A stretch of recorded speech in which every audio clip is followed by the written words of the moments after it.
So the new topic is hydrostatic forces on surfaces. देखो इससे hydrostatic का मतलब the forces will be because of the water, पानी की वजह से जो फोर्सेस होंगे वो हो सकते हैं। और सिविल में कैसे इंपॉर्टेंट हो सकता है, क्योंकि आप लोग जब भी आगे डैम वगैरह डिजाइन करोगे या उसकी प्लानिंग करोगे तो गेट टू नो कि जब आप बैराजेस बनाओगे तो उसके अंदर गेट्स होते हैं, और गेट्स क्या होते हैं, पानी के अंदर रहते हैं। ठीक है, जब ओपन करते हो तो it will come out of water और पानी फ्लो हो जाता है। तो हाइड्रोस्टैटिक फोर्सेस ऑन सरफेसेस में क्या है कि हमारा जो वाटर के अंदर कोई भी अगर हमारा स्ट्रक्चर रहने वाला है, it can be either vertical, it can be either horizontal, it can be either curved. Curve भी हो सकता है, हॉरिजॉन्टल भी हो सकता है और वर्टिकली भी हो सकता है। लेट्स से अगर मैं यहाँ पे क्रॉस सेक्शन बनाऊं तो लेट्स से हमारी फ्री बोर्ड सरफेस है, मतलब पानी की टॉप सरफेस है, ये नीचे हमारा ग्राउंड फ्लोर है। ठीक है, अगर आपने वर्टिकली किसी चीज को अंदर डाल दिया, जैसे कोई प्लेन है जिसको आपने सीधा वर्टिकली अंदर डाल दिया, तो उस पर क्या फोर्सेस लगेंगे। अगर आपने हॉरिजॉन्टली किसी चीज को डाल दिया तो उस पर क्या फोर्सेस लगेंगे। और अगर वो चीज कोई कर्व है, ठीक है, तो उस पर कैसे कैसे फोर्सेस लगेंगे, that we will see here in this unit. Sir हमको क्या क्या याद रखना होगा इसमें आपको फॉर्मूले याद रखे होंगे, उनके जो एंड फॉर्मूलाज होंगे वो, और आपको उनके डेरिवेशंस भी पता होने चाहिए। ठीक है, तो डेरिवेशंस फॉर्मूला दोनों आपको याद करना। ना इंट्रोडक्शन कैसा है, हम लोग स्टार्ट कर लेते हैं, देख लेते हैं क्या क्या कहना चाह रहा है, क्योंकि दो तीन चीजें हमको आगे यूज करनी पड़ेगी। ठीक है ना। So this chapter deals with the fluids that is liquid and gases at rest. ध्यान रखना अभी भी हम रेस्ट पे ही काम कर रहे हैं, स्टैटिक ही चल रहे हैं। ठीक है, this means that there will be no relative motion between adjacent और neighboring fluid layer. तो fluid layers में कोई भी relevant movement नहीं होगा, मतलब कि जो velocity gradient होगा, that is du by dy, the velocity gradient which is equal to the change of velocity between two adjacent fluid layer divided by the distance between the layer, that is du by dy, वो zero के equal होगा। क्यों? क्योंकि movement नहीं है, तो there will be no relative movement between the layer, तो relative movement नहीं है तो velocity कहां से आएगा, तो du by dy भी जीरो हो जाएगा। shear stress which is equal to mu du by dy will also be zero. जब ये टर्म जीरो हो गई तो पूरी टर्म जीरो हो जाएगी, दैट मीन shear stress भी कोई नहीं लग रहा है, तो shear stress का कॉन्सेप्ट ही नहीं आएगा यहाँ पे। then the forces acting on the fluid particles will be, अब ये सब नहीं है तो कौन कौन से फोर्सेस लगेंगे। First, due to pressure of fluid normal to the surface. ठीक है, मतलब कि जो फ्लूइड आपका है उसके अगर कोई नॉर्मली कोई फोर्स लग रहा है तो वो लगेगा। दूसरा होगा उसका खुद का वजन, that is due to gravity of its self weight। ठीक है, तो there will be two forces due to pressure, जो उसमें प्रेशर लग रहा होगा आसपास के मॉलिक्यूल से, आसपास के जो भी चीज होगी उससे, और उसकी ग्रेविटी की वजह से उसका खुद का सेल्फ वेट। ओके, नाउ जो प्रेशर लगता है ना किसी भी चीज पे, मतलब अगर आप कोई भी बॉडी पानी के अंदर डाल रहे हो, इवन आप आपका हाथ भी डाल रहे हो, इवन आप पानी के अंदर गिर रहे हो, तो आपके ऊपर क्या करेगा, एक टोटल प्रेशर लगाएगा पानी, है ना। ऑब्वियसली बात है, पानी एक प्रेशर लगाएगा नीचे से ऊपर की तरफ, और वो जिस पॉइंट से लगाएगा उस पॉइंट को कहते हैं हम लोग सेंटर ऑफ प्रेशर। बहुत इंपॉर्टेंट होने वाला है कॉम्पिटिटिव एग्जाम के हिसाब से और अपने आरडीओ एग्जाम्स के हिसाब से भी। ठीक है, टोटल प्रेशर क्या है, total pressure is defined as the force exerted by a static fluid on a surface either plane or curved when the fluid comes in contact with the surface। ठीक है, तो आप क्या करोगे, आइदर जैसा curve होगा या प्लेन होगा, अगर आप कोई ऑब्जेक्ट डालते हो पानी के अंदर तो उसके ऊपर क्या करेगा, वाटर एक फोर्स लगाएगा। ठीक है ना, कहीं से भी लगा सकता है वो, मतलब जनरली नीचे से लगाएगा। ठीक है, तो अगर कर्व होगा तो उस केस में क्या होता है, हमारे पास कंपोनेंट्स आ जाते हैं, दैट केस हमको कंपोनेंट्स लेना पड़ता है, तो वो फोर्स जो लगाएगा that will be known as total pressure. ठीक है, now there is again other thing that is centre of pressure. Centre of pressure, जिस पॉइंट से वो प्रेशर लगेगा उसको सेंटर ऑफ प्रेशर कहेंगे। ये कोई स्पेसिफिक जगह होगी गाइस, है ना, वहां से ये प्रेशर लगता है हमेशा। So the center of pressure is defined as the point of application of the total pressure on the surface। वो कौन से पॉइंट से लग रहा है, वो पॉइंट का एक फॉर्मूला आएगा, हम आगे डिराइव भी करेंगे, we'll get to know कि वो पॉइंट का क्या फॉर्मूला है। ठीक है ना, हम चार केसेस देखेंगे मेनली, दैट इज, एक तो होगा वर्टिकल प्लेन सरफेस की, वर्टिकली प्लेन सरफेस को अपन अंदर डाल दिया। दूसरा होगा horizontal plane surface, horizontally plane surface को डाल दिया। थर्ड होगा इंक्लाइन प्लेन सरफेस, जिसमें हम थोड़ा सा इंक्लाइन डालेंगे, और कर्व में हम पूरी एक कर्व सरफेस देखेंगे पानी के अंदर। ठीक है, एक एक करके अपन सारी चीजों को देखेंगे, और इसका एक फोर्स होगा, इसका अपना एक सेंटर ऑफ प्रेशर होगा, इसका अपना एक फोर्स होगा, इसका अपना एक सेंटर ऑफ प्रेशर होगा। हर एक फॉर्मूले के हर एक यू कैन से चीज के दो दो फॉर्मूले होंगे हमारे पास। ठीक है, चलो देखते हैं। फर्स्ट आता है हमारा vertical plane surface. Vertical plane surface मतलब हमने पानी के अंदर एक सीधी की सीधी क्या की है, एक वर्टिकल सरफेस डाल दी। ठीक है, यहाँ पे इन्होंने एक ये वर्टिकल सरफेस है, थोड़ी सी इररेगुलर आप देख सकते हो। ठीक है, ये जो बाहर की बाउंड्री है ना, ये सरफेस है, ये फ्री सरफेस ऑफ लिक्विड है, जो टॉप वाला सरफेस था उसके अंदर हम लोगों ने इसको डाल दिया, ठीक है ना। A is the total area of the surface, capital A जो है इसका टोटल एरिया है, अपन मान के चलते हैं, ठीक है। और क्या क्या दे रखा है, h bar it is the distance of cg of the area from free surface of liquid. अब आई होप आपको पता हो सेंटर ऑफ ग्रेविटी क्या होता है, वैसे आप मैकेनिक्स पढ़ रहे हो तो आपको पता होगा सेंटर ऑफ ग्रेविटी क्या होता है। It is the point from which all of the gravity acts, ठीक है ना, जहाँ पे सारा का सारा अपना मास एक तरीके से कॉन्सेंट्रेट होता है, यू कैन से। सो h बार क्या है, it is the distance of cg of area from surface of liquid. जैसे अगर आप कोई रेक्टेंगल लेते हो तो रेक्टेंगल के क्या होता है, cg जो होती है वो एकदम सेंटर पे होती है, ठीक है। अगर आप कोई स्ट्रेट लाइन हाफ पे काटोगे और कोई स्ट्रेट लाइन आप वर्टिकली काटोगे, ठीक है, मिड पॉइंट से मिड पॉइंट तक, तो आपका सेंटर में सीजी मिलेगा, ठीक है। तो ज्यादातर हमको क्या होता है, सेंटर में ही सीजी मिलेगा। सो इन दिस केस हमारा जी समथिंग कहीं पे यहाँ इन्होंने मान के चला है, ये जो जी करके लिखा है ना, दैट इज इस बॉडी का सेंटर ऑफ ग्रेविटी होगा, ठीक है। और इस जी की जो डेप्थ है पानी से लेके टॉप से लेके नीचे तक, पानी की सरफेस से लेके उस जी तक, वो इन्होंने माना है कि एच बार है। क्या है, एच बार। अभी एच बहुत अलग अलग आएंगे तो याद रखना, एच बार क्या है, it is the distance of CG from the top surface, ठीक है ना, distance of CG of the area from the surface, okay. और कैपिटल जी खुद सेंटर ऑफ ग्रेविटी है, capital P is the centre of pressure, जो मैं बता रहा हूँ प्रेशर लगेगा वो है H star. H star is the distance of centre of pressure from free surface of liquid. मतलब कि एक पॉइंट ऐसा होगा जहां से आपका जी लगेगा, दैट इज ग्रेविटी लगेगा, और एक पॉइंट ऐसा होगा जहां से रिजल्टेंट प्रेशर लगेगा, वो पॉइंट कहीं कुछ इन्होंने बोला है कि यहाँ पे होता है, लेट से मान के चलते कहीं नीचे है, ठीक है। तो उस पॉइंट की जो डेप्थ है वो है एच स्टार, ठीक है। इसको बोलते हैं depth of centre of pressure, ठीक है ना, कितना सेंटर ऑफ प्रेशर का आपका डेप्थ है। ये फॉर्मूला भी बहुत इंपॉर्टेंट होने वाला, अभी आगे आएगा। ध्यान रखना कि एच स्टार क्या है, H star is the depth of centre of pressure from the free surface of liquid. ध्यान रखना प्रेशर वहां से नहीं लगेगा जहां से ग्रेविटी लग रहा है, ग्रेविटी नीचे लग रहा है, प्रेशर ऊपर लग रहा है। प्रेशर पानी की वजह से लग रहा है, gravity is because of the which of the mass of the body, वो बॉडी की वजह से होगा। आपकी बॉडी का भी एक सीजी होगा कहीं, ठीक है, पर आप पानी में जाओगे तो सीजी चेंज नहीं हो जाएगा, सीजी वही रहेगा, ठीक है। बट नीचे से जो प्रेशर लगेगा वो किसी और पॉइंट पर लग सकता है, वो कोई जरूरी नहीं है कि वो सेंटर ऑफ ग्रेविटी पे ही लगे, ओके। इस चीज को क्लियरली वे में समझना। तो लेट्स से इन्होंने कहा कि सेंटर ऑफ प्रेशर कहीं नीचे, सर सेंटर ऑफ प्रेशर कहीं ऊपर जा सकता है, जा सकता है, ठीक है ना, कोई जरूरी नहीं है। अभी स्टैटिक फ्लूइड है और हम मान के चल रहे हैं कि इट्स काइंड ऑफ इक्विलिब्रियम, तो अभी पी हमारा नीचे ही है, ठीक है, पी ऊपर नीचे दाएं बाएं किधर भी जा सकता है, तो पी हमने मान के चला यहाँ पे, और पी की जो डेप्थ है वो है एच स्टार, ठीक है ना। हम इसमें दो चीजें निकालेंगे, ठीक है ना, एक तो निकालेंगे हम टोटल प्रेशर का फॉर्मूला, और एक निकालेंगे हम सेंटर ऑफ प्रेशर का फॉर्मूला। सेंटर ऑफ प्रेशर मतलब ये जो एच स्टार जो है ना, एक तो ये निकालेंगे, और एक जो टोटल फोर्स लग रहा है ये यहाँ पे आपको दिख रहा है एफ बार, ठीक है, हम ये निकालेंगे कि पानी इस पे कितना फोर्स लगा है ना, बिकॉज ऑफ दिस प्रेशर वो कितना फोर्स हो। First of all we will find the total force, और फार्मूला आगे न्यूमेरिकल्स में बहुत यूज होने वाला है, इसका डेरिवेशन भी देखना पड़ेगा आपको, और डेरिवेशन में थोड़ा सा मैकेनिक्स का सोम का तड़का आएगा, और क्योंकि सर पढ़ा रहे हैं तो हो सकता है आपने वो पढ़ा हो, और अगर नहीं पढ़ा तो मैं थोड़ा सा आइडिया आपको यहाँ पे दे दूँ, ठीक है ना। टोटल प्रेशर क्या है हमारे पास, यहाँ पे लिखा है the total pressure on the surface may be determined by dividing the entire surface into number of small parallel strips. obvious सी बात है, आप लोगों ने इंटीग्रेशन में पढ़ा होगा, जब अपन को एरिया निकालना होता है किसी इररेगुलर बॉडी का, तो हम लोग क्या करते हैं, एक छोटी सी स्ट्रिप लेते हैं, उसका एरिया पकड़ते हैं और उसको इंटीग्रेट कर देते हैं। तो सेम एज दैट हम यहाँ पे भी वही करने वाले हैं, क्योंकि हमारे पास बॉडी क्या है, इररेगुलर है। सो the force on small strip is then calculated and the total pressure on the whole area is calculated by integrating the force on the small strip। तो हम यहाँ पे एक छोटी सी स्मॉल स्ट्रिप पकड़ेंगे, ठीक है, उस पर फोर्स निकालेंगे और उसको इंटीग्रेट कर देंगे, ठीक है। देखते हैं कैसे करते हैं। Consider a strip of thickness DH। अब इन्होंने बीच में एक स्ट्रिप ली है, शेड कर दिया इसको, और इसकी थिकनेस है हमारे पास अराउंड DH, दैट इज कोई स्मॉल वैल्यू है, ठीक है ना, DH। एंड विड्थ B, इसकी जो विड्थ ली है वो इन लोगों ने यहाँ पे B ले लिया, दैट इज B इसकी पूरी पूरी चौड़ाई है।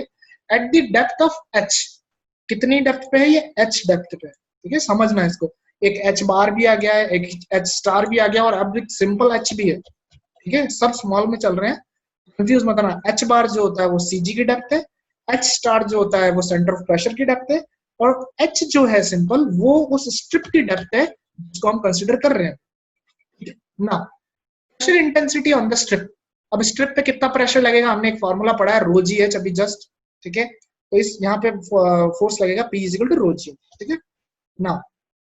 एरिया ऑफ स्ट्रिप का अपन एरिया देख लेते हैं। सर एरिया की कहाँ जरूरत पड़ेगी, क्योंकि हमें पता है pressure is equal to force upon area होता है, और अभी हमारा हाल फिलहाल काम है फोर्स निकालना। तो फोर्स कैसे निकालेंगे? प्रेशर इनटू एरिया, तो एरिया की जरूरत पड़ेगी। दैट्स व्हाई यहाँ पे इन्होंने एरिया निकाला है पहले। Area of strip D A, क्योंकि छोटी स्ट्रिप है तो एरिया भी छोटा होगा, तो इन्होंने उसको डी ए नाम दिया। ठीक है, d a will be equal to b into D h, that is length into the height ले लिया इन्होंने। ठीक है, जो भी क्रॉस सेक्शनल एरिया वो ले लिया, B into D H. Now तो total pressure force on strip, मतलब फोर्स कैसे निकालेंगे? फोर्स भी छोटा ही होगा क्योंकि छोटा एरिया, तो D F is equal to pressure into area, क्योंकि pressure is equal to force upon area होता है। ठीक है, तो force is equal to pressure into area हो जाएगा। ठीक है, D F is equal to pressure P into area. Pressure कितना है? रो जी एच, रो जी एच यहाँ हमने लिख दिया।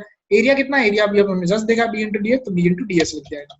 तो total pressure on that strip, pressure force, sorry हाँ, प्रेशर फोर्स जो होगा वो स्ट्रिप पे होगा rho G H into B into D H. Okay, now ये तो स्ट्रिप पे है, अब अपन को टोटल चाहिए तो अपन इसको इंटीग्रेट करते हैं। Total pressure force on the whole surface F will be equal to integration of this whole thing. ठीक है, तो इसको अपन इंटीग्रेट करेंगे, इसके अंदर चीजें लिख देते हैं जो अपने पास है, दैट इज ये वाली rho G H B D H. और रो जी क्योंकि कॉमन होगा, मतलब इस kind of a constant you can say, तो कांस्टेंट को हम बाहर ले सकते हैं। तो डेंसिटी और specific acceleration due to gravity को बाहर ले लिया, इंटीग्रेशन में रह गया सिर्फ बी एच डी एच। ठीक है, क्या रह गया? B h d h. अब यहाँ पे देखना, बी इंटू डी एच को अपन ने एरिया बोला था। क्या बोला था? बी इंटू डी एच को एरिया। तो बी और ये जो डी एच है, ये दोनों मिलके क्या करेंगे? एरिया बना सकते हैं। तो अपन कह सकते हैं कि it will be written as integration of h into d a. अब एच इंटू डी ए क्या होता है? एच इंटू डी, अगर आप यहां से देखो तो H is the depth of the strip and D A is the area of the strip. आप उस एरिया ऑफ स्ट्रिप को क्या कर रहे हो? किसी एक परपेंडिकुलर डिस्टेंस से क्या कर रहे हो? मल्टीप्लाई। तो किसी हम चीज को मल्टीप्लाई करते हैं परपेंडिकुलर डिस्टेंस से, it is usually known as moment. ठीक है, तो यहाँ पे हम क्या कर रहे हैं? पूरे एक एरिया का मोमेंट ले रहे हैं, ये एरिया है और उसको हम एच से मल्टीप्लाई कर रहे हैं, डी ए इंटू एच। तो हम यहाँ पे पूरे एक एरिया का मोमेंट ले रहे हैं, तो it is known as moment of surface area about the free surface of liquid. हम इस फ्री सरफेस ऑफ लिक्विड के अगेंस्ट क्या कर रहे हैं? ये जो प्लेन चीज है इसको ऐसे रोटेट करने की कोशिश कर रहे हैं। It is kind of momentum. ठीक है ना, उसको मोमेंटम नहीं, इसको काइंड ऑफ मोमेंट दे रहे हैं हम। ठीक है, it is the moment of surface area about the free surface of liquid. ना इसका एक फॉर्मूला भी होता है, दैट इज अगर आप किसी पॉइंट किसी बॉडी के लिए कर रहे हो, तो अगर आप उस बॉडी का, जैसे ये कोई अगर एक सिंपल सी रेक्टेंगुलर या स्क्वायर बॉडी है और उसका बीच में कहीं सीजी है, अगर आप इसका moment of surface area about free surface निकालोगे इसके एक्सिस पे, तो it will be around area of surface into this CG. उसकी सीजी की क्या डिस्टेंस है? तो सेम इज दैट, अपनी भी बॉडी है यहाँ पे, तो अपनी बॉडी का जो मोमेंट होगा वो भी सीजी के अकॉर्डिंग ही होगा। ठीक है, तो यहाँ पे हमारे पास फॉर्मूला आता है, यहाँ पे आपका थोड़ा मैकेनिक्स का तड़का है। ठीक है, और आगे और आएगा। ठीक है, सो हम इसको और दूसरे तरीके से भी लिखते हैं, that is area of surface, जो भी एरिया है पूरी सरफेस का, वो into distance of CG from free surface. तो सीजी के फॉर्म में हम लिखते हैं, हम स्ट्रिप के फॉर्म में नहीं लिखेंगे, हम पूरी बॉडी का देख रहे हैं इसलिए। ठीक है ना, तो हम उसको सीजी पे लेंगे। तो दैट्स व्हाई एरिया तो हो जाएगा कैपिटल ए और डिस्टेंस ऑफ सीजी हो जाएगा एच बार। ठीक है, जो हमने कंसीडर किया था, तो ये हो गया एच बार पूरा खत्म। अब इस पूरी टर्म को आपको कहाँ रखना है? यहाँ पे रखना है, इस जगह पे। ये जो इंटीग्रेशन के अंदर वाली चीज है ना, इसके अंदर, क्योंकि ये h इंटू डी ए के इक्वल थी और h इंटू डी ए इसके इक्वल हो गया, that is a into H bar. तो रो जी तो था ही और ए एच बार और आ गया, तो आपके पास जो टोटल फॉर्मूला आया है, that is the main formula जो आपको हमेशा ताऊं याद रखना है, वो है F is equal to rho G A H bar. ठीक है ना, this is the formula that you need to understand, है ना। टोटल जो प्रेशर फोर्स लगेगा वो लगेगा रो जी ए एच बार। रो होगा उसमें डेंसिटी ऑफ फ्लूइड जिसके अंदर आपका वो ऑब्जेक्ट है, जी होगा आपका acceleration due to gravity 9.81, area उसका क्रॉस सेक्शनल एरिया होगा, h bar will be the depth of the CG और you can say distance of the CG from the free surface of water। ठीक है ना, आगे चलते हैं। आगे हम अपने दूसरी हर्डल आती है, दूसरी हर्डल है that is centre of pressure निकालना। तो सेंटर ऑफ प्रेशर में भी हम मैकेनिक्स का एक या दो चीजें यूज करेंगे हम लोग। तो आप सर हमको डेरिवेशन याद करना है, हाँ तुमको डेरिवेशन याद करना है, ठीक है ना, there is no shortcut to it, derivation तो देखना पड़ेगा, आपको समझना पड़ेगा, याद करना पड़ेगा। So center of pressure is calculated by using principle of moments। यहाँ पे principle of moments होगा, उसमें क्या बता रहा है, ये बोल रहा है which states that the moment of resulting force about an axis is equal to the sum of moment of components about the same axis। अगर एक ही एक्सिस पे दो तीन फोर्सेस अगर लग रहे हो, तो अगर हमको किसी एक रिजल्टेंट, उसमें से सारे दो तीन फोर्सेस लग रहे हैं तो उनका एक रिजल्टेंट होगा। तो लेट्स से अगर एक फोर्स ऊपर लग रहा है, एक साइड में लग रहा है, तो there will be some kind of a resultant there. ठीक है। तो बोल रहा है that the moment of resultant force about an axis, किसी एक एक्सिस के अलोंग अगर आप इसको मोमेंट लेना चाह रहे हो, it will be equal to the moment of other forces along that same axis. ठीक है, उन कंपोनेंट्स के हिसाब से हमको दूसरी एक्सिस पे भी लेना पड़ेगा। यहाँ पे हम लोगों को दो फोर्सेस कंसीडर करने पड़ेंगे, एक तो स्ट्रिप पे लग रहा है वो, और एक जो प्रेशर फोर्स लग रहा है वो। ठीक है, सो हम मान के चलते हैं कि जो रिजल्टेंट फोर्स F लग रहा है इज एक्टिंग एट P, ये जो सेंटर ऑफ प्रेशर है ना, यहाँ पे अपना मेन रिजल्टेंट फोर्स कहीं लग रहा है इस डायरेक्शन में। ये इन्होंने इसका क्रॉस सेक्शन बनाया है AB का, मतलब जो सरफेस है उसको टेढ़ा करके बताया कि जो पानी का फोर्स लग रहा है वो कहीं यहाँ पे रिजल्टेंट F फोर्स लग रहा है at distance h bar from free surface of liquid. और ये जो फोर्स लग रहा है ये H स्टार पे लग रहा है, मतलब सेंटर ऑफ प्रेशर पे लग रहा है। ठीक है, सॉरी सेंटर ऑफ प्रेशर पे लग रहा है। ठीक है, hence the moment of force F about the vertical direction will be equal to, moment क्या होता है, force into perpendicular distance। तो यहाँ पे हमारे पास ये फोर्स लग रहा है और परपेंडिकुलर डिस्टेंस क्या होगी h बार, ये force is equal to h bar, ये हमारा एक मेन जो रिजल्टेंट फोर्स है वो हो जाएगा।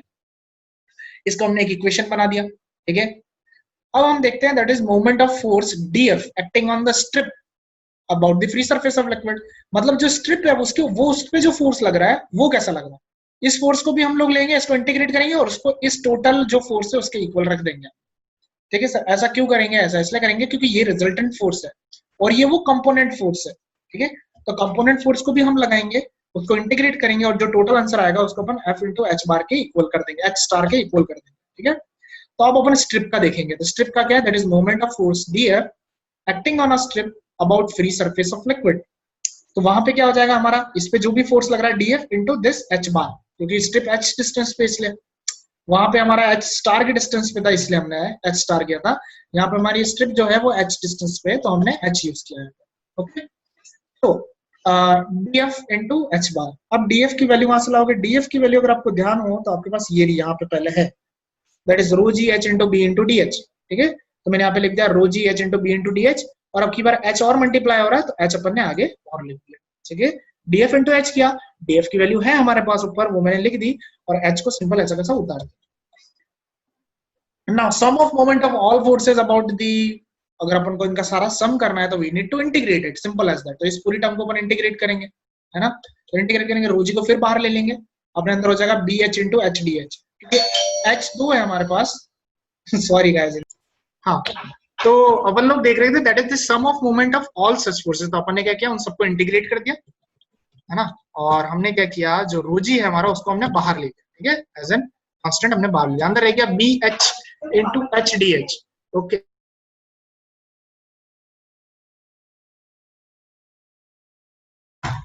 सो we are having b h into D h. अब एच का क्या हमारे पास स्क्वायर हो जाएगा, ऑब्वियसली बात है, एच तो है तो एच का स्क्वायर होगा, that is b h square D H.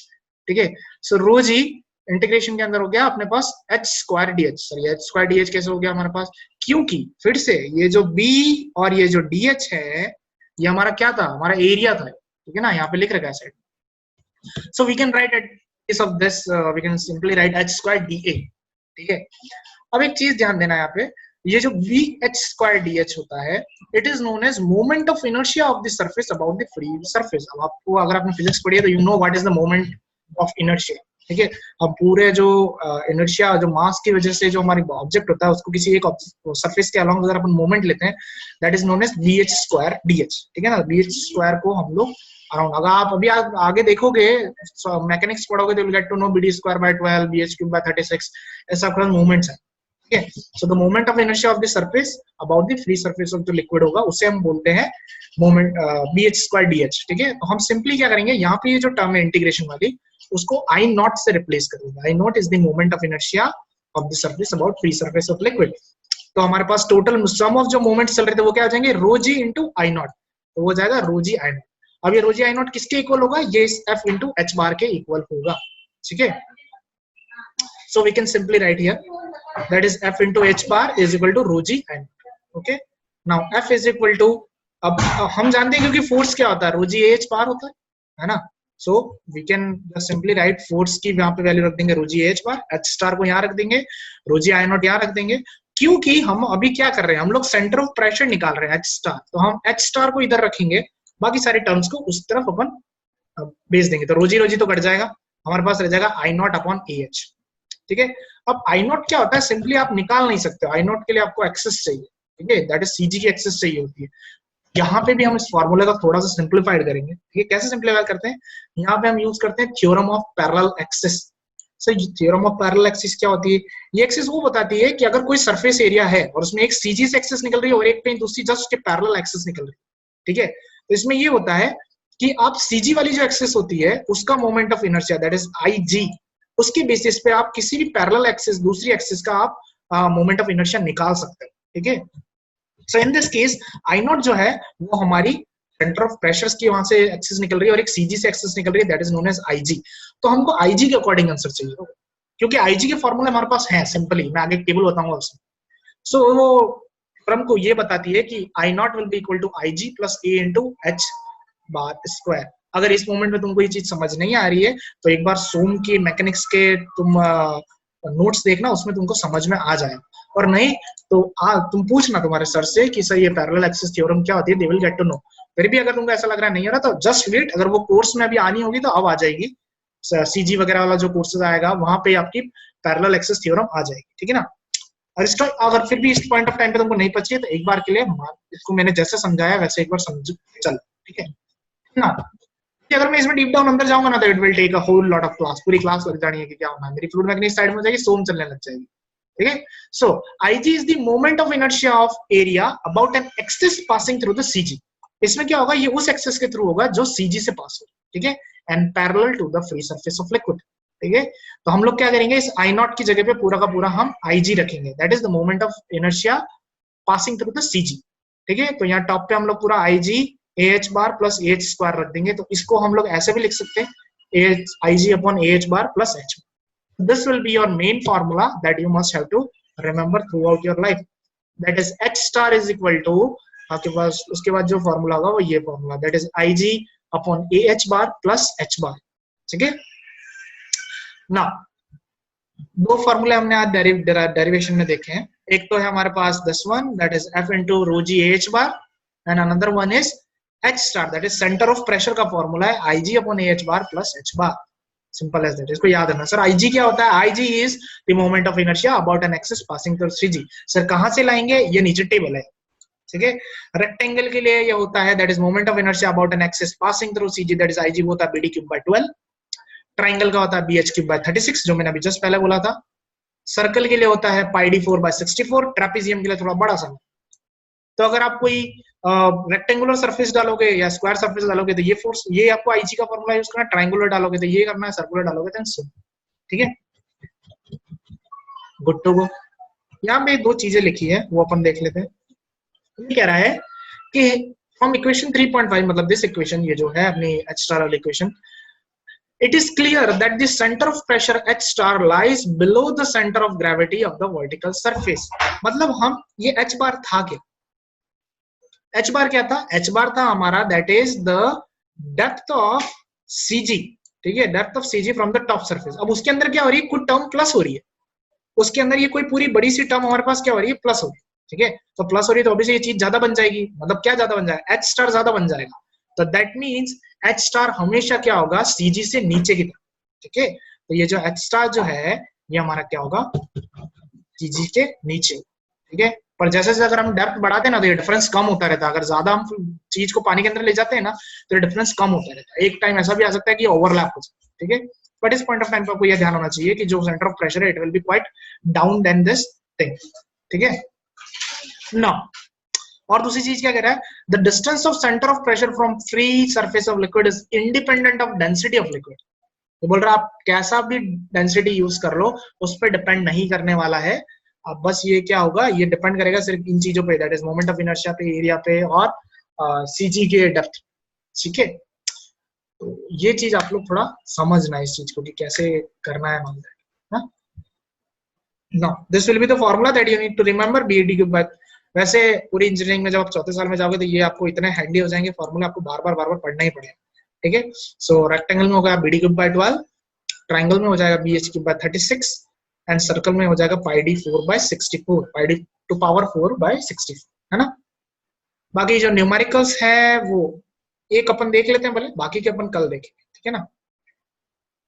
इसमें अपन एक ही पार्ट देखते हैं। देखो क्या है न्यूमेरिकल, अभी तक हमने जो पढ़ा है उसको हम समझने की कोशिश करते हैं।